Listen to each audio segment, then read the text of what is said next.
Well guys, what I will say is today's video is the most relevant to my US viewers out there, which is about 60% of the people that watch my channel. The 40% of you guys that watch my channel that are international, today's video will still be important to you because what happens in this video here today will absolutely affect the overall economy in the United States and the stock market and a lot of people's perception on what's going on, okay? So I hope you guys enjoy this. As always, smash the thumbs up button. And by the way, before we get into this, guys, I just want to let you know there's less than 24 hours left on that private group sale we're having. I'll pin the comment down there for all that want to take advantage of that. Once you get in the Discord, say hello to everybody, okay? So let's start out by looking at one of my bank accounts, which I'm not so happy about because I just paid the IRS like $75,000, almost $76,000, like literally just last week because we just did our taxes, and I'm just like, oh, this story I'm about to read to you just frustrates me so bad because we just paid in all this money after I paid them a disgusting amount of money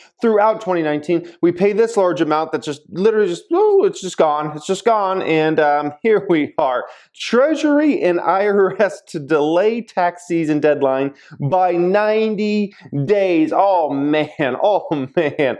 Oh, that's just painful for me to read that. But hey, for some of you guys that haven't filed yet, you know, you might be looking pretty dang good, okay? Taxpayers will get a 3-month reprieve on paying the income taxes they owe for 2019. Treasury Secretary Steven Mnuchin said on Tuesday as part of this press conference. As part of its RONI response, the federal government will give filers 90 days to pay income taxes due up to $1 million in taxes owed. Mnuchin said in Washington, the reprieve on that amount would cover many pass-through entities and small businesses. Okay, this is big time, all right? Corporate filers would get the same length of time to pay amounts due up to $10 million in taxes owed, Mnuchin said. During the 3-month deferral period, taxpayers won't be subject to interest and penalties. So you don't have to accrue any interest. You don't get any penalties for deferring for 3 months. The tax deadline delay pushes the due date for last year's taxes from April 15th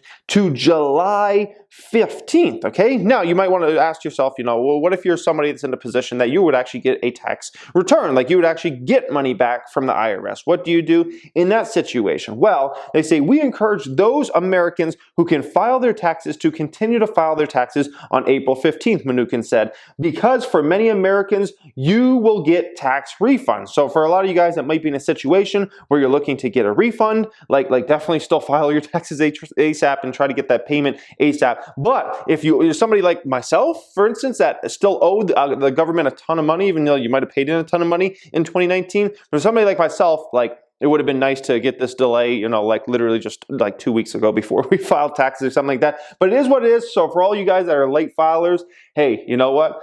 Sometimes the early bird doesn't catch the worm, and you guys, you know, you guys are looking pretty dang good right now, okay? Now, indeed, the IRS processed more than 65 million income tax returns as of March 6th. Of these, 52.7 million filers received tax refunds, averaging $3,000 according to the IRS, okay? So I guess a lot of you guys maybe watching this video might get some refunds, but at the same time, a lot of rich people watch my videos too. So you guys, you're probably in my boat and you probably have to pay in a lot of money. And you know what? The only thing I think that can make up for this situation is I want to be audit exempt for the rest of my life. Like, I don't think I should ever get audited. I mean, I was a good boy. I done paid in all my taxes in 2019 before I even had to. I think the IRS should give me a lifetime exempt like badge for like auditing, man. Like that's the only thing that can make this situation right, okay? Now, that's not the only thing we got to talk about in this video. We got a couple other things. One of them being $1,000 for free. Wouldn't that be nice? $1,000 for free, okay? Mnuchin said that Trump administration is looking to get cash in Americans' hands immediately. Treasury Secretary Steven Mnuchin, I don't know if I'm pronouncing his name right, you know, sorry if I'm not, you know, it is what it is, said Tuesday that the Trump administration wants to get emergency funds in Americans' pockets immediately. Americans need cash now, Mnuchin said during a White House press briefing on the administration's latest effort to combat the RONI, okay? I mean, now and in the next 2 weeks, the president has instructed me to do this now, Mnuchin said, okay? Mnuchin, how many times did I say Mnuchin, okay? Mnuchin said that the idea of the administration's plan will come into focus by the end of the day, Today, on Tuesday, okay, he added that the United States is unlikely to send checks to millionaires. I call BS on that because there's really no way to like check. I mean, you would have to go, it would be such a problem in the system just to check, okay, who's a millionaire and who's not. I mean, it's difficult. The one person I think should not get a check is for sure Graham Stephan, because he puts millionaire in his titles of videos at least there's at least like 100 videos on YouTube, I think, of millionaire in the title. So Graham, if you're watching this, you're not getting a check. You might be the only one that doesn't get the check, okay? He says, I think it's clear we don't need to send people who make $1 million a year checks, Mnuchin said. I think we're going to do something that gets money to them as quickly as possible. That may not be an accurate way of doing it. Some people obviously shouldn't be getting a check for $1,000, but we'll have an idea by the end of the day of what we will be doing, okay? And you know what's hilarious to me about this whole situation? The specific amount is sending $1,000. So likely, if you're an adult and you live in the United States of America, you'll likely receive a $1,000 check in the mail. I would guess within the next couple of weeks. That is my guess, and we'll see when all the details come out. But that's probably what will happen. It's somewhat similar to what they did.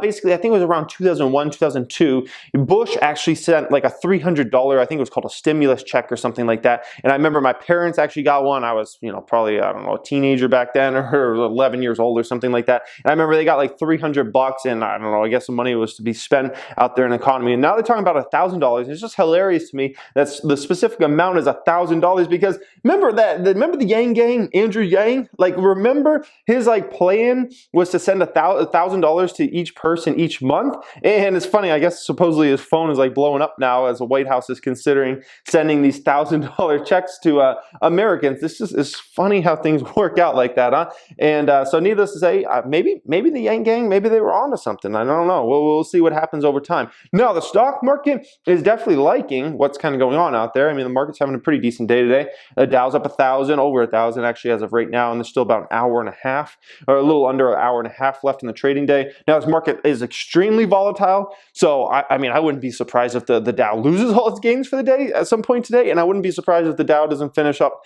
2,000 plus points, because the market is extremely volatile right now. I mean, pretty much the most volatile I've ever seen it. And that's saying a lot, because I've seen some volatile markets over the last 11, 12 years I've been in the stock market, needless to say, okay? And if you missed this news, this was big news. This came out just a little over a day ago. The Fed slashed interest rates close to zero, and they boosted asset buys by $700 billion, okay? The target range for the federal funds rate is now lowered to 0 to 0.25% now at this point in time. So needless to say, the Fed just wants banks to be able to lend as much as possible out there. The Fed basically just wants people to, get money, businesses to get money, and have to pay hopefully as small of interest rates as possible here in the short term. Then they want to just, flood the market with liquidity. And needless to say, I will say, if I'm looking at how serious the Fed's taking this, the administration's taking this, and just the overall U.S. I mean, it is a situation that's being taken extremely, extremely seriously. And I know I was just watching a little CNBC just a minute ago, and they had, I think it was somebody from Marriott on, an executive there, it might have been the CEO, and he was saying something about 15% occupancy rates right now. I mean, that's unbelievable, guys. Like 15% is a crazy number, like how low that is, needless to say. So the Fed, they want to just flood the market with money right now. They don't want any liquidity issues, because if you get a credit crunch, then that's what ultimately can really take down the economy. And if you want to really cause a massive global recession that takes 2 years to get out of, 3 years to get out of, you basically dry up the credit lines. That's what happens, and that's what happened in 2008, 2009. That's why it was so ugly, and that's one of the reasons why it took many, many years to really start to climb out of that. Like, keep in mind, the recession started in 2007. Most folks weren't feeling like we started to get out of that till like 2012. Like, we're talking about 4 or 5 years where it was just really, really ugly. And it's because credit just really dried up in a major, major way. And basically the US government, the Fed, everybody is just trying to avoid a situation like that this time. They don't want that, because that's no fun when you have a 4 or 5 year period where things are not so good, needless to say, okay? We see some businesses doing some interesting things that are the right decision to make, but it might also benefit some of these businesses long term. I got an email from Uber Eats today. They're basically putting a $0 delivery fee on local restaurants. Now, that is something that hurts Uber Eats business in the short term, profitability and all those sorts of things, but I think it's the right move to do in a situation like this, supporting local restaurants. I think it's good. I think local restaurants will remember this long term for somebody like Uber. Uber's a stock trading at $19 a share right now, and I think people forget that in this whole situation, most restaurants, the inside, you can't even go to them. You can't sit down. A lot of restaurants are still open, especially a lot of local restaurants, but they're basically for takeout food or delivery food. I mean, we see even McDonald's closed their seating area. McDonald's, you can't even like go in there and like sit down or something like that, or have kids play in the play area or something like that. Like, this is unprecedented. So needless to say, a lot of folks are going to be ordering from food delivery apps like an Uber Eats, obviously, right? Or maybe they're doing a DoorDash or a Grubhub or one of those. But needless to say, Uber Eats should benefit in a big way. It's going to build habits of people ordering from delivery. And you might think no businesses can benefit from something like this. A business model like this can absolutely benefit and get people into the habit of basically ordering on their phone food that's delivered to their house, guys. So needless to say, you got to always look for opportunities out there in the market, regardless of what type of market you are in, okay? Now that covers the stories for today. Hope you guys enjoy this. As always, don't forget the sale is ending in less than 24 hours. That will be the pinned comment down there to get in the private group. I hope to see as many of you guys in there as possible, and make sure once you join us in the Discord chat, say hello, introduce yourself to everybody, tell us how long you've been in the market and kind of what stocks you own and all those sorts of things. And with that being said, thank you for watching and have a great day.